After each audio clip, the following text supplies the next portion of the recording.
Oui, bon après-midi. Merci de l'invitation. C'est un honneur et en même temps, c'est un peu intimidant parce que ma famille académique, c'est pas l'histoire de l'art, c'est la sociologie.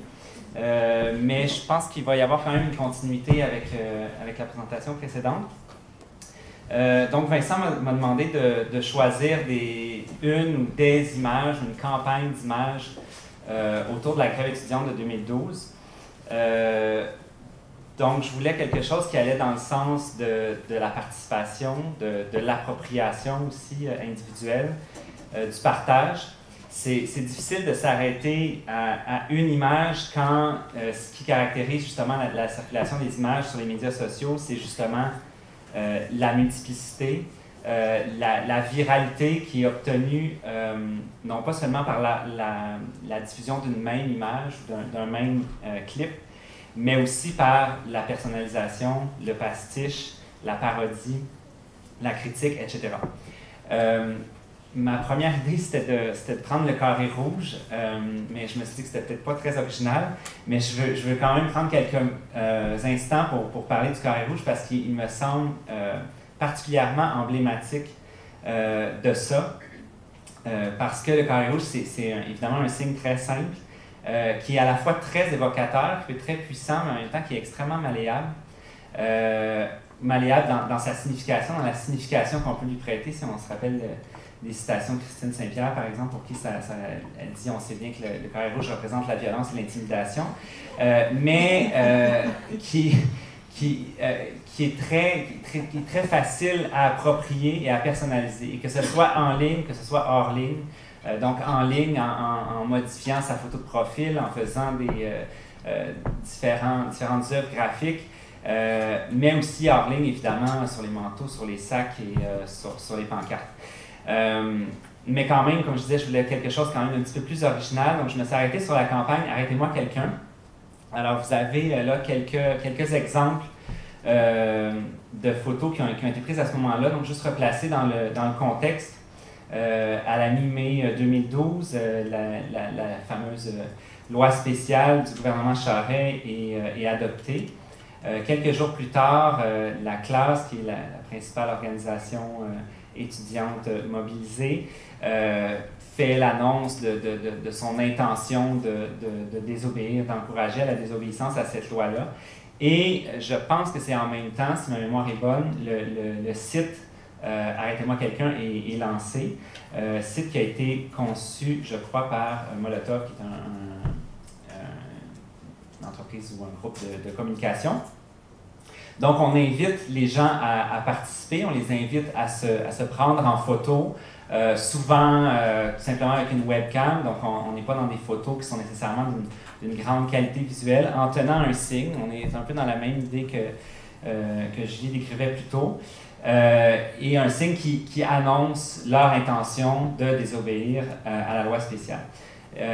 Dans les jours, semaines qui suivent, il va y avoir plus de 5000 personnes qui vont participer à cette campagne-là, donc envoyer. Évidemment, ensuite, les gens peuvent consulter le site et voir une par une, chacune, des photos. Les effets de cette campagne-là, évidemment, c'est difficile de mesurer de façon précise les effets de telle ou telle campagne. Mais je pense qu'on peut certainement identifier, parce qu'il faut encore une fois, se remettre dans le contexte de la loi spéciale, où c'est une sorte de chape de plomb qui tombe et on n'est pas trop certain de ce qui va arriver à partir de ce moment-là. Il y a une certaine crainte. Donc, cette campagne-là a certainement contribué à briser une forme de peur, une forme d'isolement aussi, en montrant que les gens n'étaient pas seuls à être offusqués. On demandait tantôt est-ce que c'est de la fabrique de l'indignation. Je ne sais pas si c'est la fabrique, mais en tout cas, ça la met en commun. Et ça montre finalement qu'on n'est pas seul à avoir cette indignation-là. Et l'autre effet, je pense, qui est quand même important, c'est l'effet d'humanisation de la désobéissance. Donc, de montrer un visage personnel, un visage humain, normal, entre guillemets, là, si on passe l'expression, dans le sens où les personnes qui veulent désobéir n'ont pas un air différent que les personnes qu'on croise dans la rue, qu'on a dans notre famille ou dans notre milieu de travail. La quantité comme telle, plus de 5000, n'est pas énorme en comparaison avec d'autres campagnes où on fait appel à la participation, mais dans un contexte, encore une fois, assez répressif, même 5000 a pu avoir un effet quand même significatif. Et ce qui est intéressant de voir, c'est que le nombre et le partage, c'est ça qui crée l'intérêt. S'il y avait seulement une photo, on n'aurait pas le même, ça n'aurait pas la même signification, la même valeur.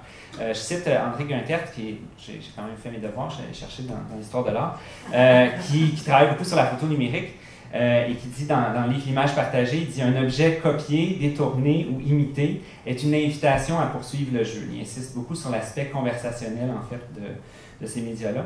Le nombre et la variété des reprises comptent plus que leur source, à laquelle elles se superposent dans un buzz qui mêle l'original et la copie. L'expérience partagée est créatrice de valeur. Donc, c'est ça, c'est une œuvre collective, finalement, c'est une œuvre, justement, on pourrait qualifier de conversationnelle.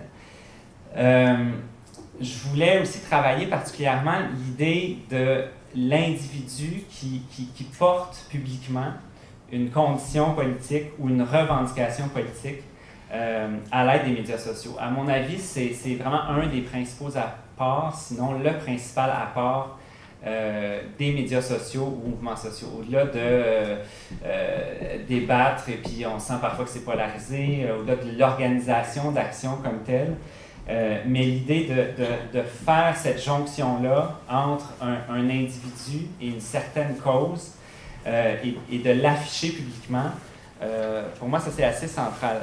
Cette fois-ci, je vais citer un sociologue, Dominique Cardon, qui travaille beaucoup sur les usages d'Internet et des médias sociaux aussi, qui dit, bon, cette ouverture du dispositif d'énonciation encourage l'élargissement des formes d'exposition de soi, permet de se définir devant les autres par des énoncés extérieurs à son univers d'action. Je voulais vous donner deux autres exemples aussi qui étaient un peu, qui ont précédé d'à peu près 18 mois la grève étudiante de 2012. Et ailleurs dans le monde. Premièrement, une page Facebook qui s'appelle We Are All Khaled Saïd, qui est quand même assez connue, qui a été utilisée en Égypte. Khaled Saïd, qui est un Égyptien qui a été battu à mort par la police en 2010.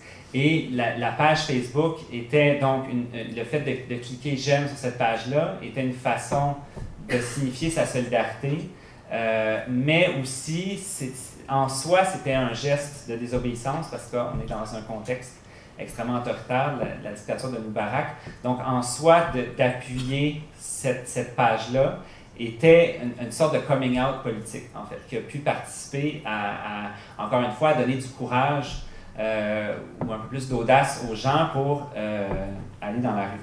Et l'autre exemple que je voulais donner, c'est un Tumblr qui existe encore, une page Tumblr qui s'intitule We Are the 99%.tumblr.com, et ça date de Occupy Wall Street.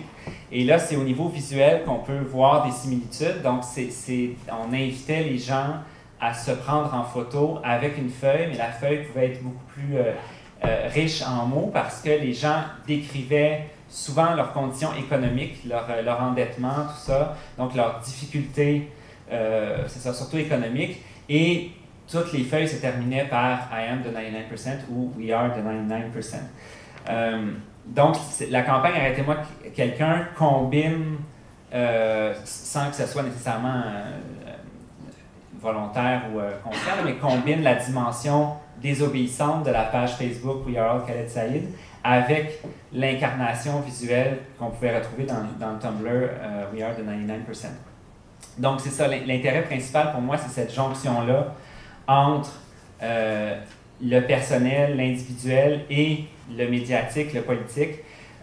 Ces possibilités-là d'expression qui sont facilitées par les médias sociaux vont souvent être qualifiées de narcissiques par différents intervenants qui souvent d'ailleurs bénéficient eux-mêmes ou elles-mêmes de tribunes importantes, ce qui me semble souvent ironique. Qu'on ait une chronique dans un journal où on est lu à chaque semaine par des milliers et des milliers de personnes et que quand d'autres personnes qui n'ont pas nécessairement eu accès à ces tribunes-là auparavant utilisent la tribune qu'ils ont à leur disposition, se font qualifier de narcissiques. Mais donc cette idée-là de l'autoportrait, qui peut être un autoportrait textuel, mais aussi visuel, donc qui est le selfie finalement, contribue, à mon avis, à ce qu'un sociologue états-unien des années 50-60 s'appelle C. Wright Mills, qui avait un concept que j'aime beaucoup, qui est le concept d'imagination sociologique. Donc, l'imagination sociologique, qui est la capacité d'une personne à faire des liens entre son vécu personnel et une certaine étape du développement socio-historique d'une société. Donc, de faire le lien entre sa condition personnelle et un enjeu social plus large. Et dans ce sens-là, quand on parlait tantôt d'agression non dénoncée, de moi aussi, même si on n'est pas dans une production qui est visuelle, où on est plus dans une production textuelle, mais là aussi, on est dans une forme de récit autobiographique qui fait la jonction, et encore une fois, c'est par l'addition des contributions individuelles qu'on est face à quelque chose de significatif. Donc, l'addition des témoignages d'agression sexuelle vient faire de ces expériences individuelles-là un problème politique. Puis, on est tout à fait dans le même, dans la formule féministe des années 70, à l'effet que le privé est politique. Donc, c'est de prendre le privé, de l'amener publiquement et d'en faire ensuite un enjeu politique. Quelques petites nuances en terminant, en tout cas remarques ou nuances. Ce sont des œuvres qui sont souvent éphémères. Tantôt, Clément de Bouljac en parlait aussi d'ailleurs. Des œuvres souvent éphémères qui viennent saisir un moment politique, souvent un moment assez critique. Donc, il n'y a pas toujours d'archivage. Les photos que j'ai là, c'est parmi les seules que j'ai été capable de trouver. En fait, il y a le livre, l'anthologie Printemps québécois, Éco-société, où il y a une petite mention, mais je pense qu'il y a une seule photo. J'en avais trouvé une autre. Ça, c'est pas mal la meilleure que j'ai trouvée. Donc, le site n'est plus en ligne. Donc, je ne dis pas que c'est bien ou c'est mal, je fais seulement que le remarquer. Évidemment, quand je dis qu'il n'y a pas d'archivage, je fais abstraction du stockage, de la surveillance commerciale et étatique, qui est aussi le lot d'Internet et des médias sociaux. Donc, c'est probablement archivé quelque part, mais on n'y a pas accès et on ne sait pas. Ensuite, sur la question de l'articulation avec la rue, à mon avis, c'est un peu un faux débat, cette question-là de la rue versus le numérique. Et ça aussi, c'est un bon exemple parce que, en fait, les gens annoncent leur intention de désobéir à la loi spéciale qui, rappelons-le, interdisait les manifestations spontanées de plus de 50 personnes. Donc, les gens annoncent qu'ils vont aller manifester en désobéissant à la loi. Donc, déjà, dans cet exemple-là, l'articulation est quand même assez claire. Ça peut avoir été un élément qui a pu mener éventuellement aux marches des casseroles. Et en terminant aussi, je pense que les médias sociaux, Internet, sont très efficaces pour faire entendre des voix minoritaires ou marginalisées. Par ailleurs, bon, j'avais des exemples de 2012, mais les années qui ont suivi ont aussi montré que ces outils-là peuvent aussi être utilisés par des forces d'intolérance, de haine, d'intimidation, de harcèlement. Ce qui pose quand même des questions importantes, et puis vous pouvez nous relancer là-dessus après, mais je n'ai pas beaucoup de réponses à offrir là-dessus, c'est-à-dire comment garder le meilleur et éviter le pire, comment favoriser l'expression de voix marginalisées et limiter autant que possible les voix qui visent à taire, faire taire ces voix minorisées ou marginalisées. C'est pas un problème qui est facile à résoudre. Voilà.